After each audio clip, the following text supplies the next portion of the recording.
All right, welcome. I want to open with something that's a little weird to say at the start of a live stream. What we're about to do is boring to most people, including to both of us. But I do it every month. Takes about 20 minutes, and every time I sit down and think, I don't really want to do this. But every time I finish, I know I'm going to be able to increase the views and leads I get from my channel. And we're going to go through it right now live together. You can do the same thing for your channel as well. We're actually going to look at our YouTube analytics. Now, here's what makes this a little different. I haven't looked at my analytics yet for this month. I have no idea what I'm going to find. So whatever's in here, you're going to see, our real reactions. If something's broken, you're going to watch us figure out what to do about it in real time. That's kind of the point of these YouTube Backstage live streams, show you the good and the bad, what it takes to grow a lead generating YouTube channel for entrepreneurs. So what I'm running through today, I kind of call it the video growth checkup. We're basically looking for things that we can improve on and basically find out what's working and then make more videos like that. That's kind of the whole goal there. So anyway, I see we have some people popping in live. If you are here, would love to know in the comments. If you want to just drop a quick comment, just let us know that you're watching, where you're watching from. And here's what I'd love to have people do. If you have a channel and you've published at least 10 long form videos, pull up your YouTube studio right now and we can go through this together. And if you don't have a channel yet or haven't published much yet, that's totally fine. Just watch how we're thinking through each step. You'll know exactly what to look for when you are ready. Candy, let me ask you, how many times have you, because you have not launched your old YouTube channel, how many minutes total in your life have you spent looking at YouTube analytics? Oh, constant. I'm looking for a serious answer, not a Literally sarcastic one. all the time. I think about it, keeps me up at night. No, I think obviously it's important to figure out what moves the needle, so to speak, in your business when you're talking about a project like YouTube. Certain things are worth the effort and certain things aren't. So I always think it's really helpful if your analytics is so big. We literally have all the data all the time. So if you narrow it down, put some guardrails on it and say, hey, you're a busy entrepreneur. You have other stuff going on. You have to serve your clients. If you're going to look at analytics, look at these few things because they actually matter. I think that's the most important, in my mind, that's the most important thing for analytics.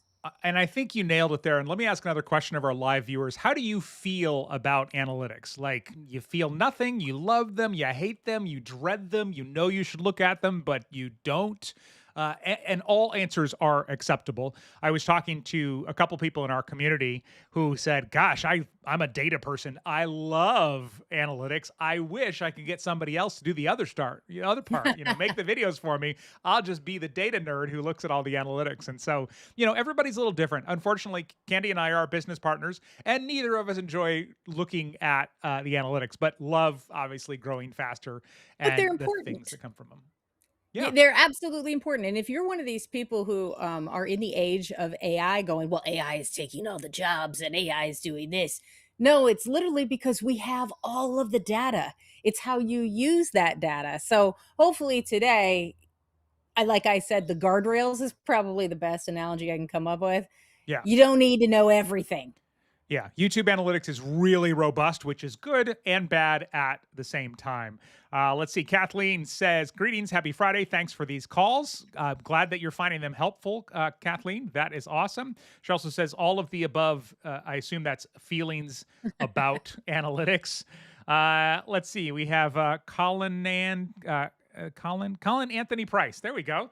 It's midnight. I'm happy to be here. Wow, that's awesome. Hey. I hope you stayed up till midnight and didn't get up at midnight. Geneva says, I love them. I'm not sure which ones matter. Totally fair. Yeah. And then Gord2440 says, I don't love them, but I think they can shed some light on how things are going. Great insight. So just before I share my screen here, I just want to share a lesson that I got from a friend, my friend Justin Brown, who runs a huge channel called Primal Video. Because I used to be one of those people like, I don't want to go in and look. I remember the first time I discovered you can go in and see how many people have unsubscribed from your channel. If you're having a good hair day and you're feeling so good about yourself, you're like, gosh, I just need to be knocked down a peg. Let me go in and see who's unsubscribed from my channel. That's the step you can take. I don't recommend that. When you look at your subscribers just in there, it'll show you basically, your the gained minus lost. So it just shows you how many you've gained in that sense. So But I used to avoid it for that exact reason. And my friend Justin just said, look, there is nothing good or nothing bad in there. It's all just interesting. And that was a huge reframe for me. And maybe it's because of, Candy and I used to work in radio and host a radio show together. And you remember, right, ratings would come out and it's like, oh, people hate us or people love us. Like it was very, unfortunately, it was a traumatic way to earn a living in some ways. Would you agree? It's very fickle, and so you know that you can't please everybody. So as soon as you realize that, it's just all very interesting, isn't it? Yeah.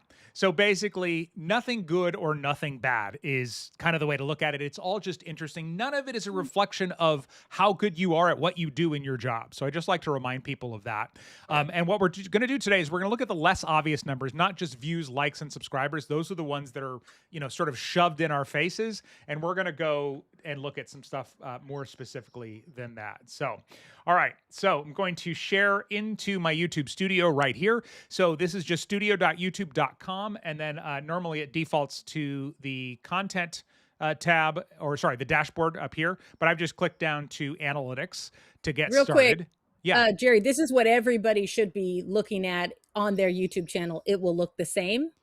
It should look almost the same. Like it's going to be a little bit different. Like here, like I have this estimated revenue, which is, with my channel being bigger, I make some money when YouTube runs ads on my videos, which is some, nice extra cash. Not mad about that. It's certainly not a business on its own, but so you may not see some things like that, but in general, it should look like this. There are some parts where if you have a newer or smaller channel, you won't have quite the same data, and I'll point those out best I can, the best I know when we get there. So, awesome. All right. So first, I just want to look at the overview tab here, and this gives you a lot of information. But what I like to do is I like to go down and, well, first I want to set this to the last 90 days. YouTube videos sometimes take time to really get going, so I don't like looking just at the last 28 days.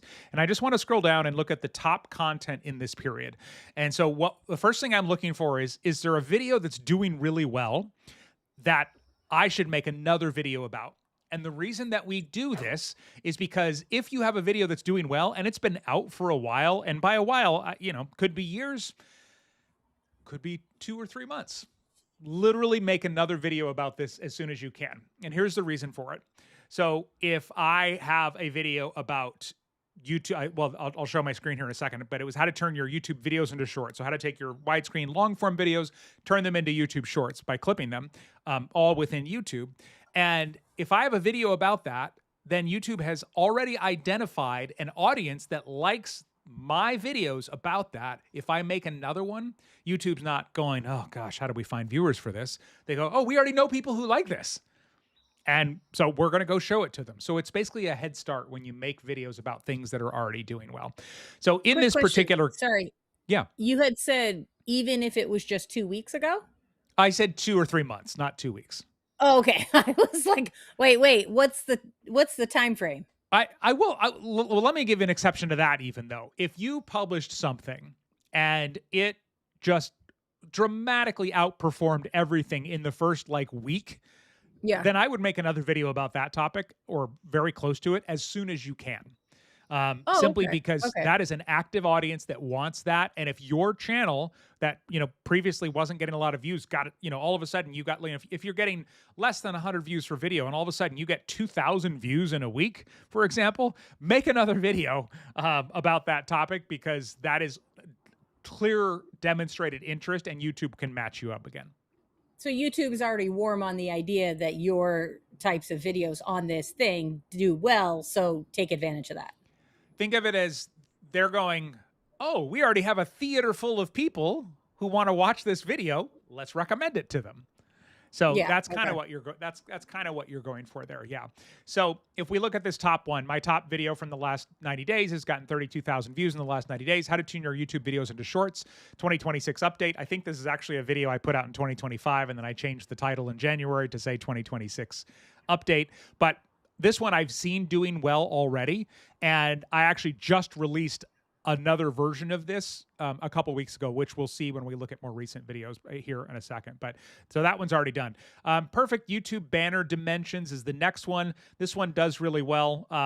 I don't know, I should probably consider making another video about this. I just don't know what else to say. I mean, this video is only I don't think you can see it on here. It's less than 4 minutes long. So I sort of said what I Well, needed to say.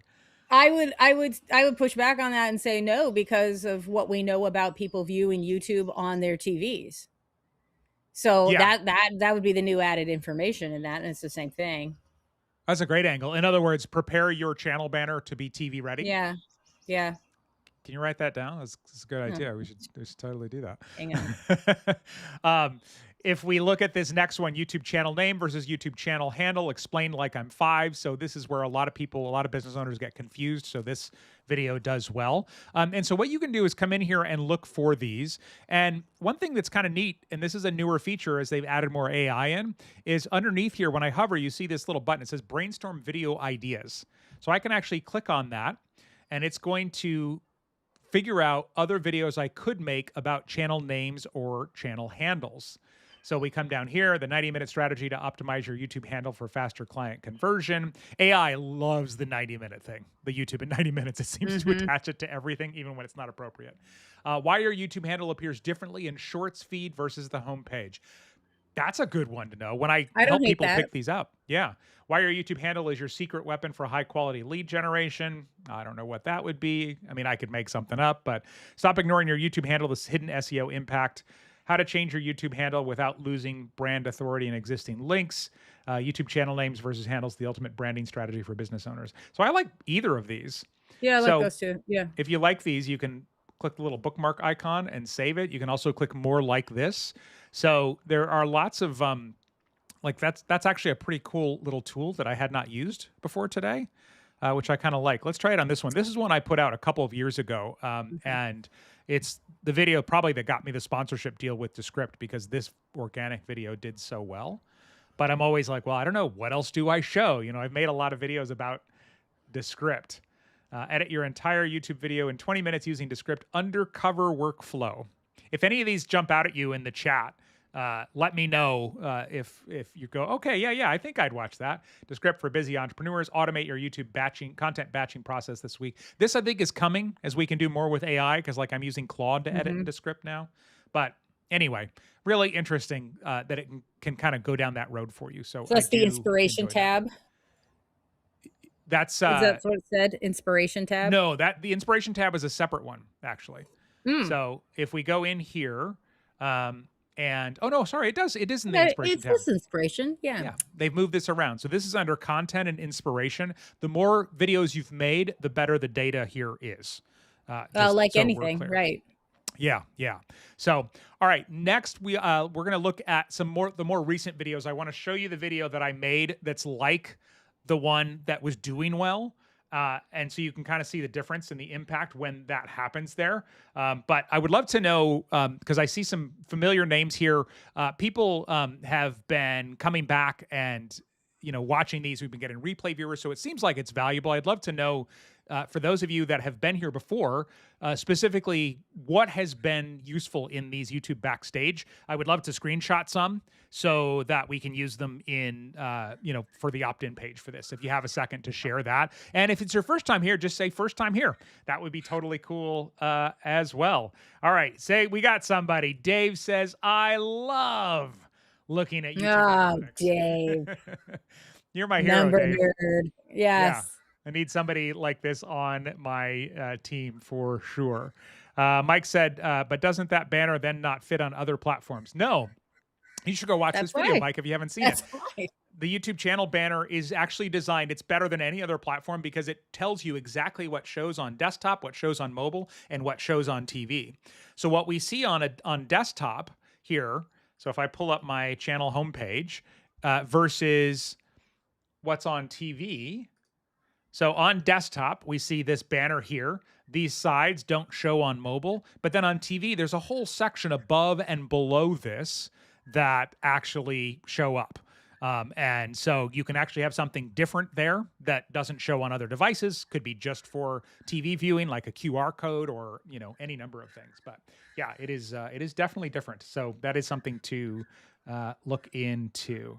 Let's see. Fix this, print that. Hey, good to see you here. He's got a 3D printing channel that I watch sometimes. Oh yeah. 40% of my views are TV these days. Wow. Our channel, I think, is sitting at about 5% on TV. It's very, very low.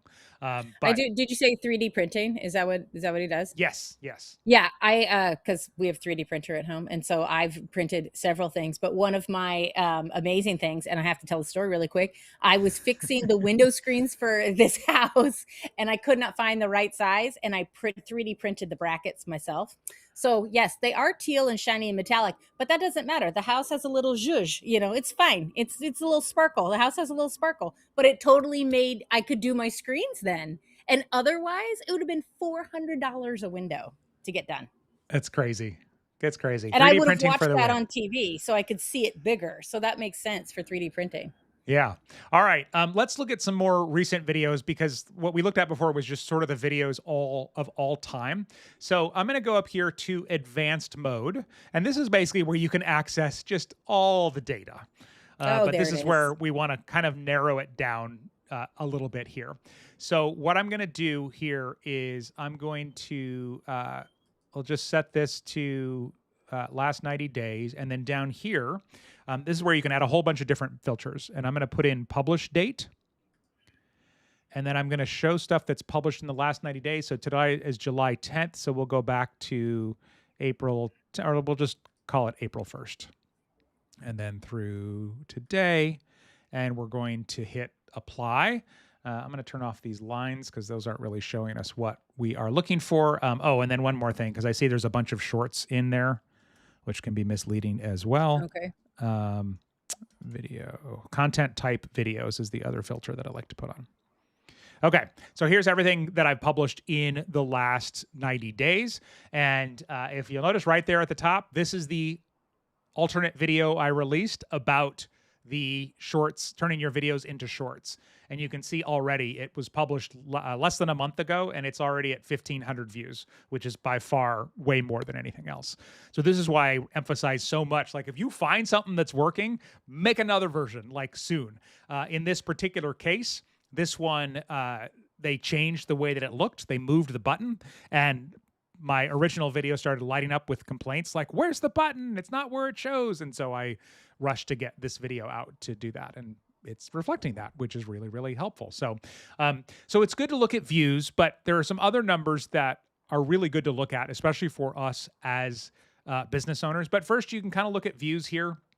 Another one I like to look at is the click-through rate. So over here, impressions click-through rate, which means the percentage of time it got clicked on while when it was shown. So if YouTube suggested it, what percentage of people clicked on it? My channel average, I think, is like 7.5 for like long-term videos. So these are all kind of low, but let me just sort over here. And what I like to look at here is, are there any videos with a low click-through rate that actually had a relatively high average percentage viewed? So I'm going to come in here to the metrics that we show, and I'm going to choose average percentage viewed. And so if we look at the average percentage viewed on these, this was my Claude editing video that I was really excited to release, and it did not. It kind of tanked. It did not do as well as I was hoping. But so you can see the reason is because the watch time was so low. But if we look down here at, let me sort by click-through rate again. So we look down here, this video has 37% average percentage viewed. That's strong. That means that people clicked on it and watched a decent chunk of it. Now, of course, that's only a little over a third of the video, but that means a lot of people watched longer, and then some people dropped out right away. And it has a click-through rate below 2%. So this is one where I would go back and either change the title and or the thumbnail to see if it would be worth, see if I could get that click-through rate up. Because if we look at impressions... Wait, what we're saying, let me make sure I understand this right. So as somebody who, okay, now it pops up, YouTube's recommending me the video. I look at the thumbnail, I click it, and then I go, oh no, that's not what I want. If somebody leaves, yes. Yeah, but what, soon. Yes, but what we're trying to fix here is, and I remember this thumbnail now. I rushed it. It's definitely had some AI help. I wasn't going to say anything. I wasn't going to say anything. You can say something. It's fine. But But now that I'm looking at it, I remember I rushed it. It wasn't one that I put as much thought into. But what I'm pointing out is this has a click-through rate of less than 2%. My channel average is over 7%. And so this means that if the thumbnail was better, and it got 5,000 impressions in the last 90 days. If the thumbnail was better and it's still getting impressions, it's still showing up for people. Let's say that click-through rate all of a sudden jumped to 3%.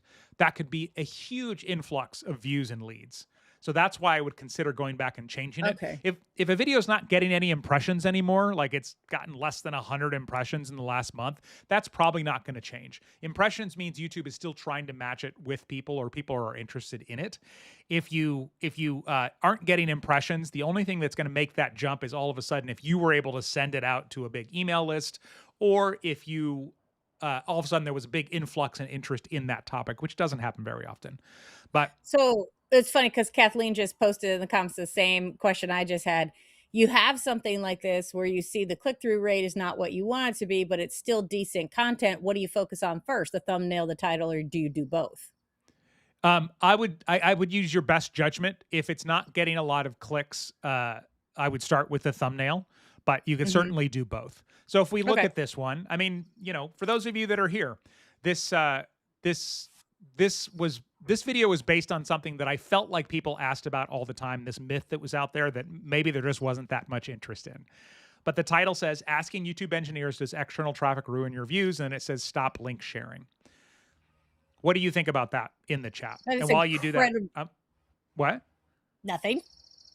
You can share too. I was just going to say, well, no, I do not want to sway anyone that's fantastic that's over here in the chat.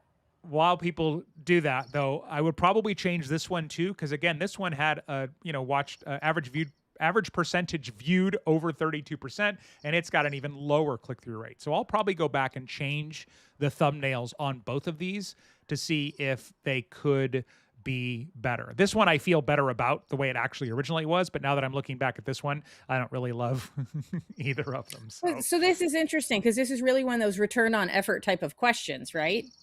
Like, you already did this content. You already recorded it. You're not talking about re-editing the content that's in the video or re-recording anything. That's a big time investment.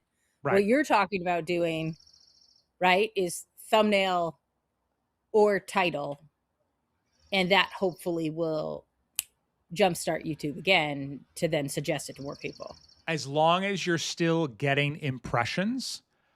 In other words, YouTube is still recommending it to some people. And I usually like to say, like, anything less than 100 impressions in the last 28 days is not worth doing anything over. If your channel's bigger, you may want a higher threshold. You might want 500 impressions for that. But yeah, that's kind of what we, would do with that. Let's see. Gord said 2440. The title of the second one is clearer than the engineer one. Yeah. I think I was going for like, oh, look at this, credibility. This is what the YouTube engineers said. And well, I don't know. Candy, share your blunt opinions that I know you always have. Coffee is really not good today. I don't know what I made. Sorry to hear that. It's like a cinnamon situation happening. That's not, yes, no, thank you. What was it? Gord, 2440. Here it is again. It was not a mass appeal title. It was trying too hard. So I would think of it as, first of all, way too wordy. Secondarily, unless you're talking about engineering, it's not, no one's interested. But you're talking about, what is it? It's about the analytics. It's about what YouTube likes and doesn't like. See, and I think this is the problem. I don't think, now that we're talking about it, I don't think the problem was the title or the link or the thumbnail. I think the problem is the topic, and it wasn't as big of a topic as I expected it to be. There's this myth out there that you shouldn't send people to your YouTube channel, that if you send people to your YouTube channel, you mess up the algorithm. And and some people have followed that and like thrived with it. But I also know some others, which I've covered in this video, that have sent people there and grown way faster. And it really, the short version is if you send the right people, it helps you. If you send the wrong people, like your family and friends, it'll tank. So I don't know. It might be worth resurrecting. I think the other one, though, has more potential to come back to So life. yeah, it's not necessarily sharing the link to your YouTube channel. It's stop telling people about your new YouTube channel, or why you shouldn't tell people about your about your YouTube channel. Like those are very clear, not what, hey, stop sharing a random link because the engineer from YouTube said so. Like I think that's where it got too convoluted, I think. Yeah. In other words, it was too much brain work to even bother clicking on it. That's what I was gonna say, is that it's trying too It's hard. fair. I don't understand. Like what's the problem that video is solving for me that I don't know what the YouTube engineers think? Duh, I could have told you that. That's totally fair. Okay. Speaking of thumbnails, one other thing I like to look at, I'm going to remove the published date here.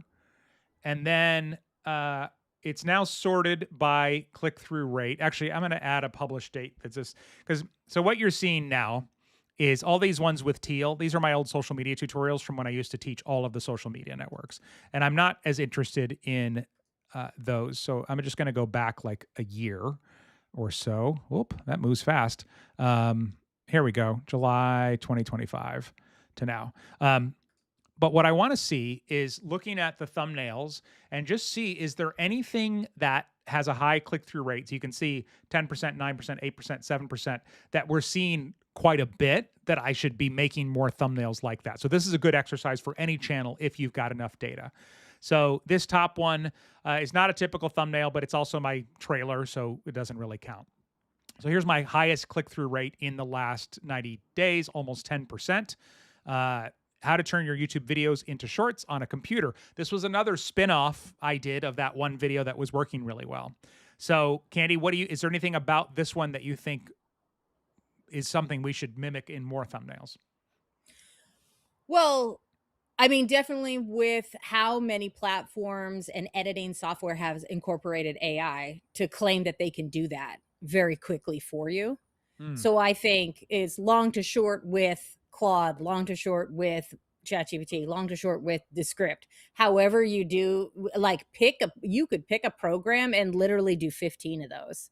And I think somebody who has already decided in their mind, like if you look at your tech stack and you're like, I don't want to buy, I don't want to buy thing. Captivator, like another thing. But if I find a video that says, oh, here's the way to do it within Descript, I would click that long to short from Descript. So I think that has a lot of potential. What I see here is that it almost, and this is something I'm trying to do more of, it almost, even if it didn't say long to short at the bottom, it almost shows what the video's about without any words. And I'm starting to try to think about my thumbnails now. If there are no words, how would I show this? Now, this is tough for some industries. It's really tough to do. But if we look at this next one, which is sitting at over 8%, it kind of does that same thing. A little bit of a before, like a before and after type of. Yeah. This next one, how to naturally read a script on camera without a teleprompter, stop memorizing scripts. This one to me was just this is typically what I try and do, is have something with an emotion and a few words. So, but I'm glad that that's working well. So yeah, but I do think there's something to that before and after, or trying to sort of show it without the words. And then the words, of course, hopefully just enhance it. Well, I mean, nice. in that specific one, long to short, that is something that comes up a lot. So I think it's not like a hot topic, but it's one of those topics that people are like, oh, if I'm going to invest the time in doing this long, regular, 7 to 21 minute YouTube content, now what can I do with it? So I think that's a question that a lot of people have, because again, return on effort. We don't want to spend all day. ROE, that's what we're going for. All right. I want to show you one more thing where you can actually use your analytics, and YouTube will tell you what videos your audience is already looking for, which is cool, because that's the other part I look at, which we'll go do in just a second. Ooh, I like that. Let me I want to catch up on the chat here and just make sure that I didn't miss anything. Kathleen says, I'll be shutting up my YouTube channel this week. And so appreciate all these details about things to look at, be aware of, do not do. Thanks for helping me start out the right way. Awesome. Very, very cool. All right. I want to make sure we're not missing any questions. Fix This, Print That says, I'm going to start using QR codes as some of my CTAs so they can scan with their phone. It's hard for me to do things on my TV or shop. Yeah, I think that's a great idea. And that's what I don't have it currently, but I think on my channel banner, I think having a QR code either above or below the regular one is really strong. One thing that YouTube is rolling out is the ability for people to shop from their TVs, like with 2 clicks. So that's something that they're testing right now. So just to be aware of it. And then the other thing is that there's a new feature coming out where it's called Ask YouTube. And if you have a TV with a microphone button on it, you'll basically be able to say like, skip back 30 seconds, or what was that link they mentioned?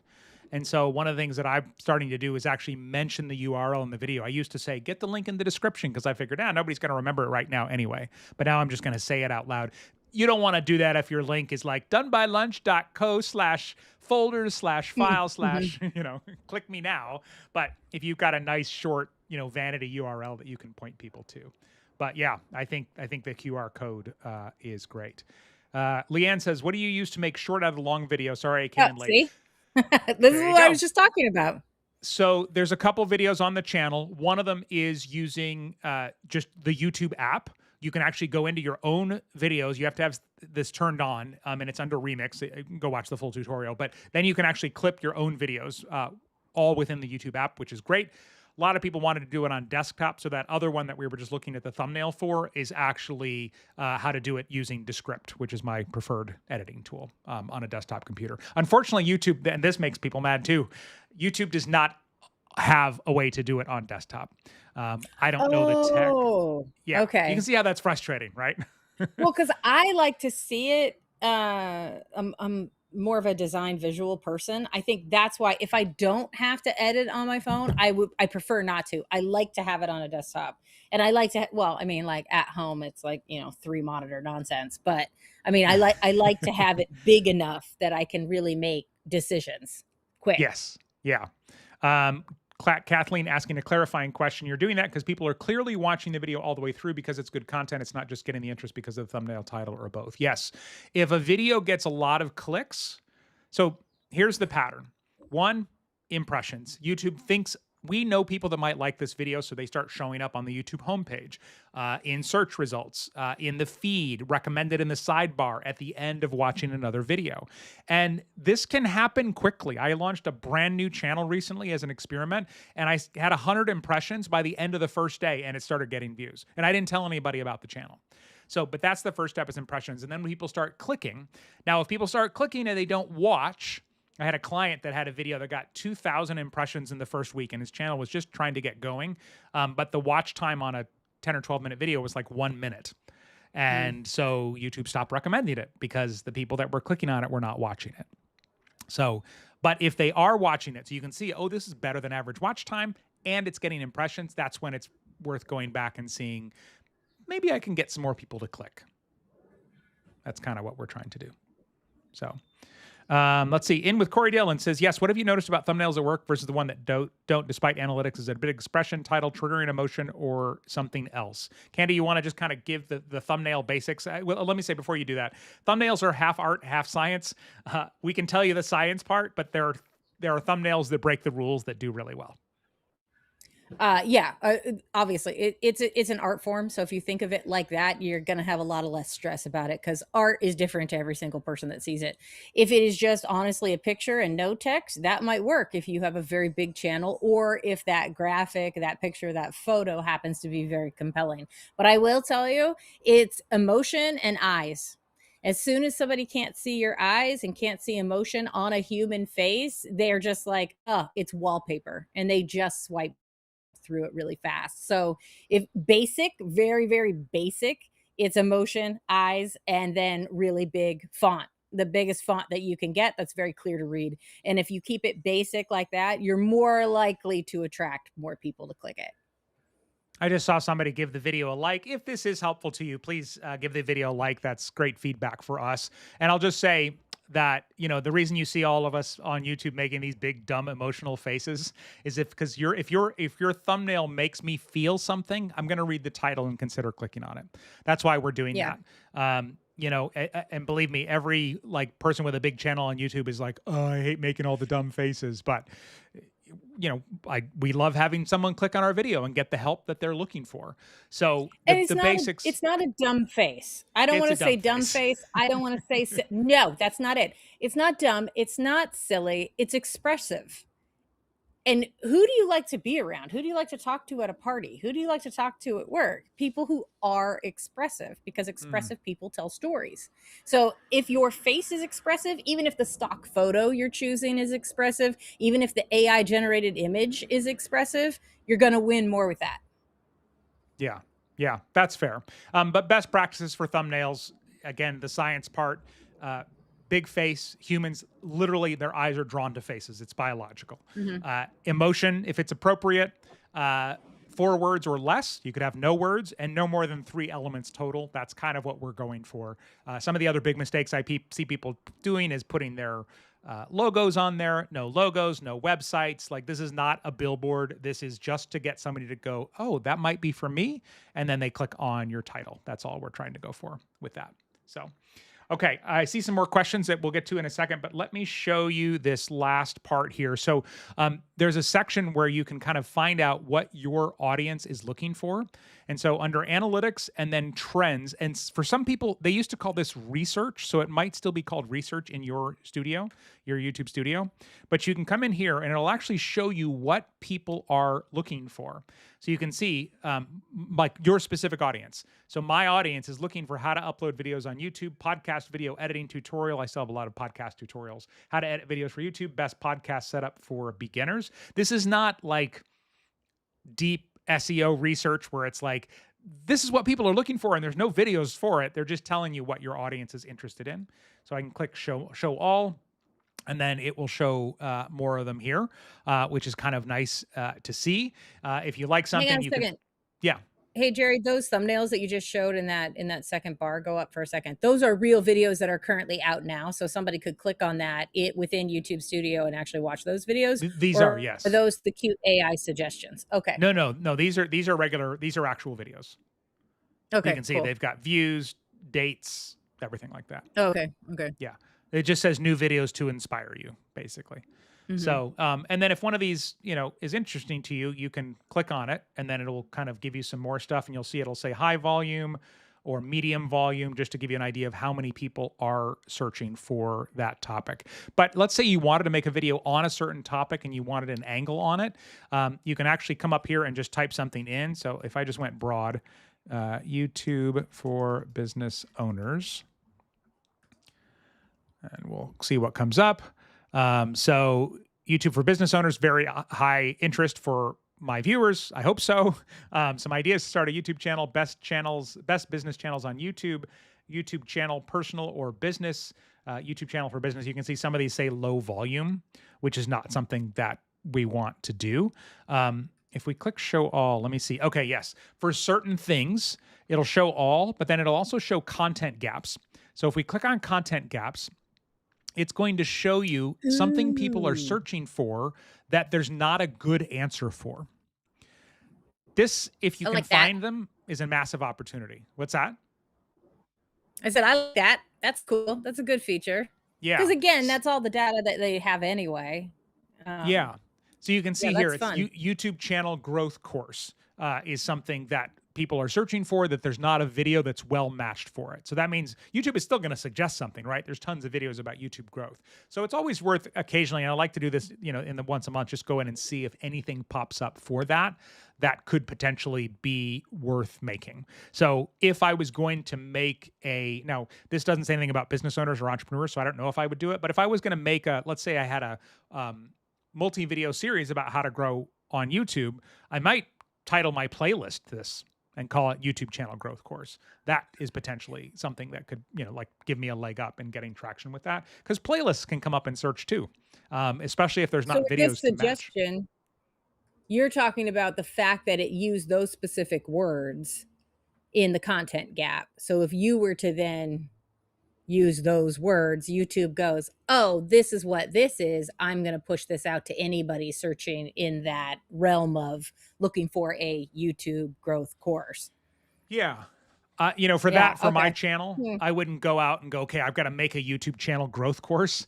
But I might, if I had a video coming out about growing on YouTube, where it was like, channel growth for entrepreneurs, I might put YouTube channel growth course in parentheses. If it was a longer video, if I'm gonna claim course, it's not going to be a 6-minute Okay. video, Interesting. Yeah. yeah. But that's something that you could definitely do. So, okay. Leanne said, if it's a serious topic, should the thumbnail be so silly? I'm a divorce recovery coach. I think, I always say anything's worth testing, Leanne.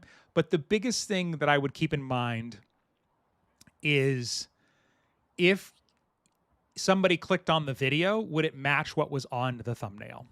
So if you took a lighthearted approach to something in divorce, like my parents are still together, which I'm grateful for. But I remember, when Candy sharing like some of the silly stuff that her parents fought over, like who got to get it. Oh my God, you guys. All right. So this. All right. Stop. Time out. I'll make it short. Okay. So when my parents got divorced, it was a whole thing. My mom was an excellent cook and she would cater for things and like friends and family. Like my mom was the go-to, you might be that person in your family. Bless you. Anyway, she had the KitchenAid mixer. You know what I'm talking about? Like the big thing that you see in bakeries, and it had all the attachments. And so she had collected all the attachments over the years because things are super expensive. They're like $50 for a little mixer thing. It's ridiculous. Anyway, in the divorce, my dad said, you can keep the KitchenAid mixer, but I want the attachments. You don't have still to this day, this is like how many years ago? 30, 25 years ago? I don't know. They've been divorced a long time. Still to this day, they bring it up. Oh, I'm sorry. Did you want the attachments to that? Oh no, do you have a mixer? And it's like a joke now, but it was so like spiteful. Like what a little petty thing to do. Don't worry, I tell my dad this all the time, so it's a thing. But so maybe that has a silly thumbnail, right? What to do when they're fighting over the dumbest Oh my God, my dad things. just texted me. What to do when they're fighting over the dumbest things, and you're literally, you're rolling your eyes on the cover or something like that. But I mean, it's going to be a case-by-case basis. I certainly wouldn't say this is a serious topic, so I'm never going to smile. I certainly wouldn't say this is a serious topic, so everything I just have to look deadpan or sad. I think that the best thing you can do is make sure that you match, like if somebody clicks on it, they're getting what they're expected. So if you were on there with like a branding shot and you're like, smiling all big, and then they go and click on it and you're talking very seriously, then that's what I would avoid. So I do informational videos that are serious pain point topics. Yeah.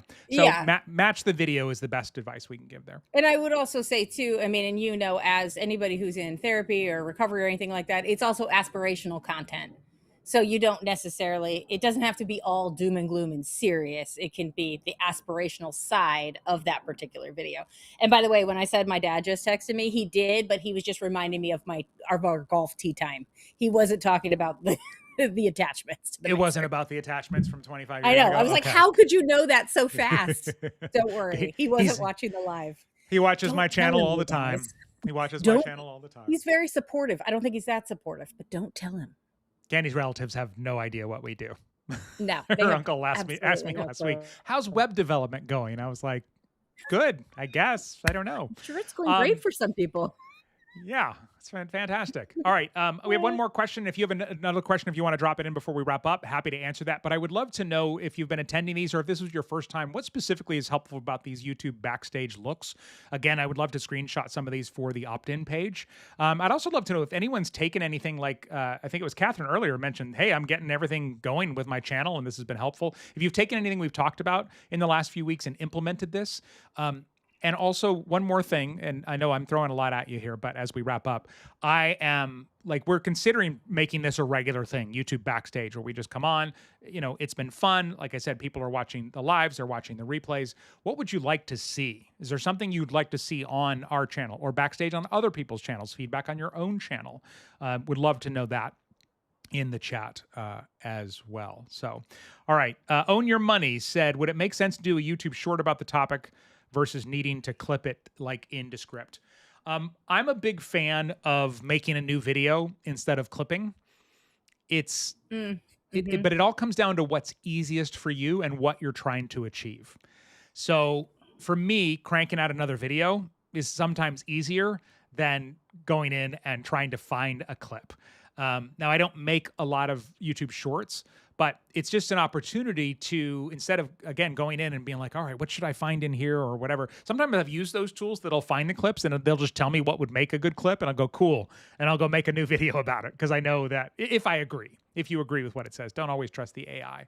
But it kind of depends on what your goals are with this. If your goal is to have a presence on other platforms, then I think those are great things to turn into, that you can turn into a TikTok, an Instagram reel, a Facebook reel, a LinkedIn video, and a YouTube short. Because sharing regular YouTube videos doesn't do very well on the other platforms. But the short form videos there are nuances, but in general, you can put a good short form video on any of the platforms and do well with it. And clipping often leads to not a strong hook at the beginning, abrupt endings, especially the ones that auto cut them. And so that's just something to keep in mind. The reason I keep making those tutorials is because they do well and they bring me new subscribers and leads. I'm not making them quite as much because I believe in it. I think, we should be all clipping our long form videos. So I do know some people that have made long form videos and shorts and linked to their long form videos and are starting to see traction that way. But with that, we are waiting for the consumer behavior to catch up. So for example, if we polled everybody that's here right now, did you know that sometimes at the bottom of a short, there's another button you can click to go to a long form video? I'm guessing most consumers still don't know that.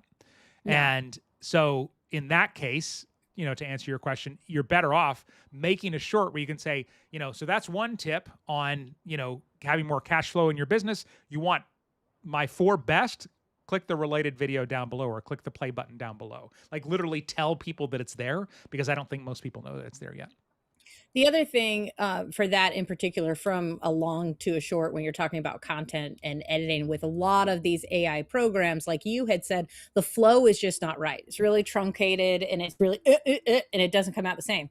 Think of how much time you spent generating that, watching the result, and then going, meh, I don't like it. You could have already recorded a short. Yeah. Like you could have already recorded something. Yeah. So it's kind of like, if you're going to do it anyway, because you think that content is so strong, and like you said, listicle style, here's my number 1 tip. I'm leading you into my top 3, which is already in the long video I just did. It's probably worth taking the 5 minutes to do the one thing and then say, go watch my long video, click the link below. That would almost be faster. And I just want to mention, the main reason I push entrepreneurs away from shorts is because if you were to take 10 minutes to pull a short out of your long form or make a short, that time might have a higher ROE, return on effort, if you made your script better or made your hook better or made your thumbnail better on your long form videos. The ROE on shorts is just not there. Now, if you are established and you've got somebody else that edits your videos and you've got time, then, that's a different conversation. But otherwise, you could spend quite a bit of time getting your script, titles, and thumbnails right, topic, script, titles, and thumbnails on your long form videos before I would say, okay, now you should spend the time on shorts, just because the ROE is so much higher on all of those. So, which is great. Kathleen says, yes, please. I'm in your membership. It's great to also see these live trainings, info sessions. Awesome. Let's see. Dr. Missy says, yes, keep doing these. All of the above topics you just mentioned. Now I have to go back and see what I said. I was going to say, what did you mention? Because I didn't. Yeah. All right. Mike says, what does vidIQ add that YouTube doesn't natively provide? vidIQ does a lot. If you're not familiar with vidIQ, it's I do use it. I have an affiliate link I will share just in case anyone wants to try it out if you want, or you can obviously just Google it. But it's a tool where it's sort of a chat GPT for YouTube. It can analyze your analytics. It can generate thumbnails. They're okay. They're not great. It does a ton of stuff, but it's really hard for me to say, oh, this is exactly what it does. It used to be when keyword research was important. I always recommend getting a tool like TubeBuddy, which I used for years, or vidIQ, so that you could actually go in and find that data. But keyword research is just not as important anymore because the algorithm is so smart. So, yeah. Any thoughts on vidIQ other than the fact that you burned through all my credits making thumbnails before you realized Look, there were a here's the limited number of problem. credits? Okay, so and by the way, you've been banking vidIQ credits for like a year, so like chill on the I burned them all. But I did realize this because I was testing their new thumbnail edition, because when these softwares come out and they're like, we can just totally generate a new thumbnail, I get excited because anything that makes it easier for you to get your video up for your business, that's what I want. Yeah. So if I could give you like really strict guidelines and you could get something that's 85% good to go, that's amazing. Like, that's great. So I always test these new things. And the one thing with vidIQ was, here, I'm going to give you a couple of parameters. Let me see what I get for that first generation. And then I'm into the second, and then I'm into the third. But then by the third generation, I had a better idea. So then that got me going again. And it's almost like starting over. So when you are using credits for some of these different software programs, that's something you have to consider too, because these are ideas that you're developing, especially when you're talking from like an art perspective, which what thumbnails are. Yeah. So, And a lot of them, it's a little different. a lot of the tools now all use AI. And so sometimes there's limits on credits, but Yeah. I've never run out of credits. I'm on a $19 a month plan. If you want to check it out, I shared it on YouTube, but it's done by lunch.co/vidIQ is our referral link if you want to check it out. It's one of those things where there's nothing about it that I'm like, you have to have this. This will change everything.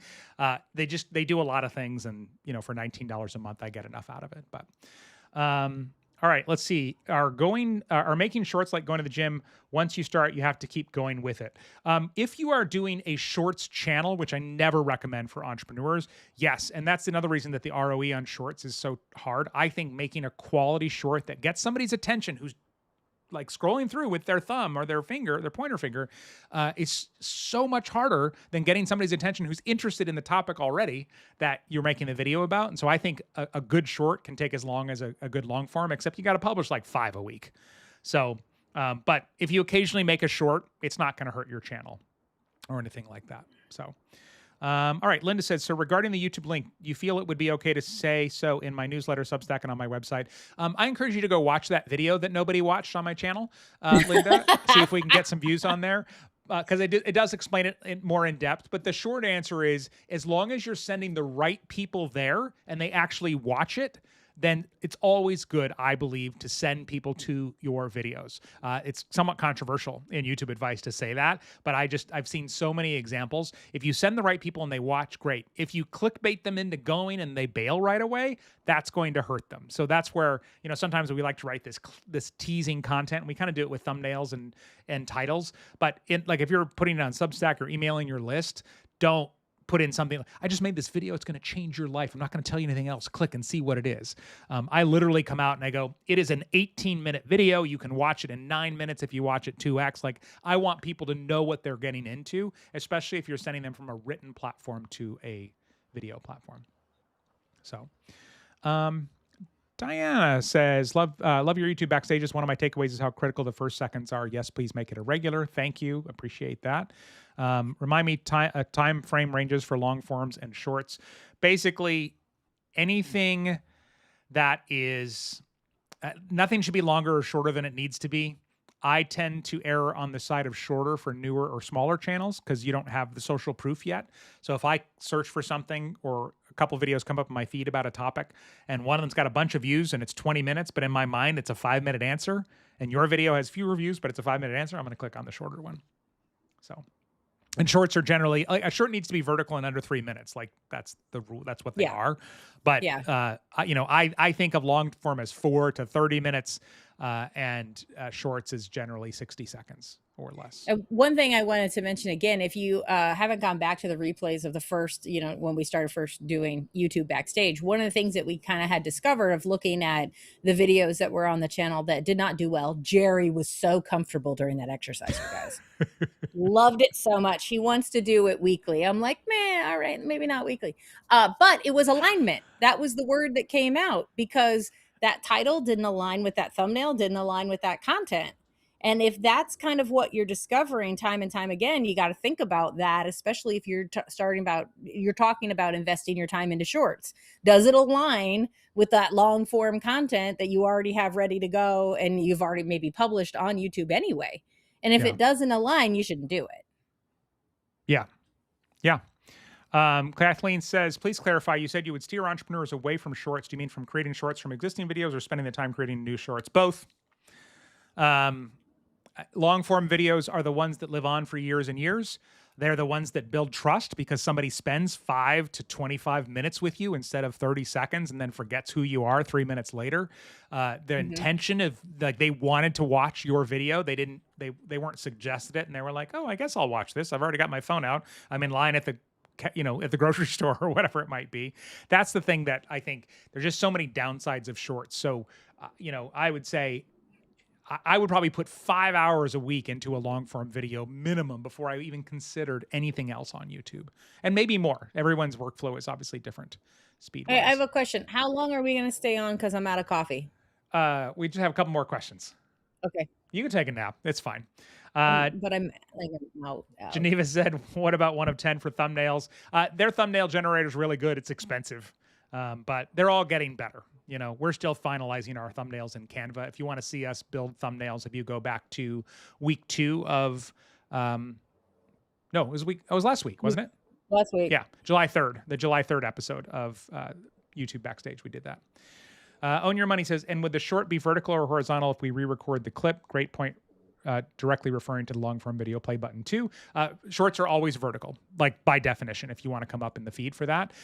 Interestingly enough, we are streaming both horizontal and vertical right now.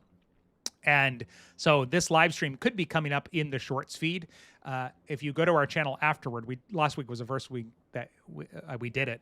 You'll actually see 2 different videos. One's vertical and one's long form. Something we're testing to see, but right now both of them are getting replays. So from last week, so see what happens. It's personal preference. I mean, isn't that what we're talking about? Almost of all these of personal preference. If I'm used to shorts and I'm used to doing this, if I'm in the car, if I'm doing whatever, and I'm hanging out, then shorts is going to be my go-to source of information.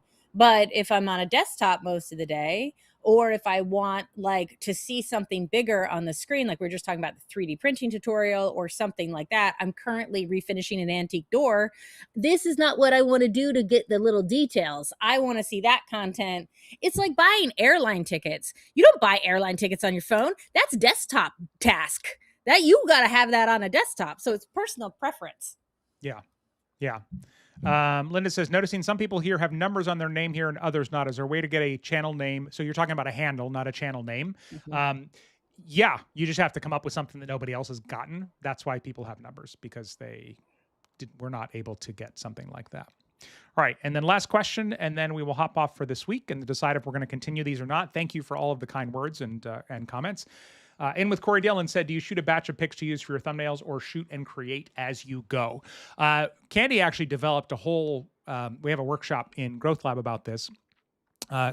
Basically a whole thing where you take photos once, and when you take them in a certain way, it's too much to teach here, but when you take them in a certain way, you end up with photos that you can use AI to change your outfit, somewhat change your positioning, your face, while still having it look like you.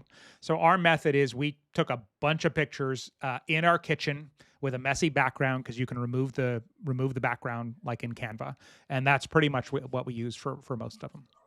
So, yeah, I tried, Corey, I tried multiple different scenarios to try to replicate it.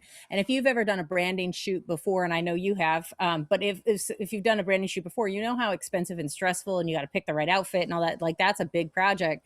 So I tried to recreate it as if you were to do it at home with minimal equipment and still get a branding shoot result that you could use for the next year or so, until maybe your looks change a little bit or you get a new hairstyle or whatever, and then you would be able to take it again. Because there are a lot of people who are using professional photos from however long ago on all of their, their landing pages, sales pages, on everything that you see. So I tried to do it as minimalist as possible, and it came out with, I would say, for those of you that are in the group who have taken that YouTube training or for that thumbnail training, I would say that those branding shoots that we did are equal to what you would get from a pro photographer.